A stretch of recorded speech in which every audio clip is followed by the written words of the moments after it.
صحیح مسلم میں، صحیح بخاری میں حدیث ہے، سرکار دو عالم علیہ السلام ان آیات کی تلاوت فرما رہے تھے جو حضرت ابراہیم علیہ السلام کے بارے میں آئیں، جو جناب عیسیٰ کے بارے میں آئیں، جن آیات میں حضرت ابراہیم اور جناب عیسیٰ علیہ السلام نے کہا ہے اللہ بہت سارے لوگ گمراہ ہو گئے، بہت سارے لوگ گمراہ کر دیے گئے، اور جن میں یہ فرمایا کہ یا اللہ جو میری اطاعت کریں گے وہ میرے ہیں اور جو میری نافرمانی کرے تو ان کے لیے غفور ہے۔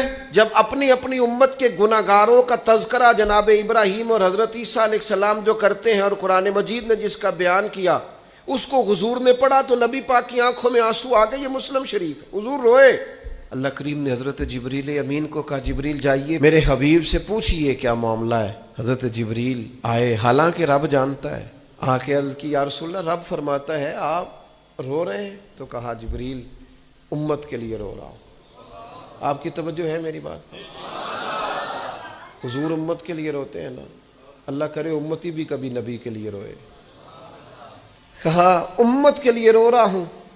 تو حضرت جبریل امین علیہ السلام دوبارہ عرض گزار ہوئے مالک آپ کے حبیب امت کے لیے رو رہے ہیں۔ تو فرمایا میرے حبیب سے کہہ دے وَلَسَوْفَ يُؤْتِيكَ رَبُّكَ فَتَرْضَىٰ، آپ کا رب آپ کو اتنا دے گا کہ آپ اپنے رب سے راضی ہو جائیں گے۔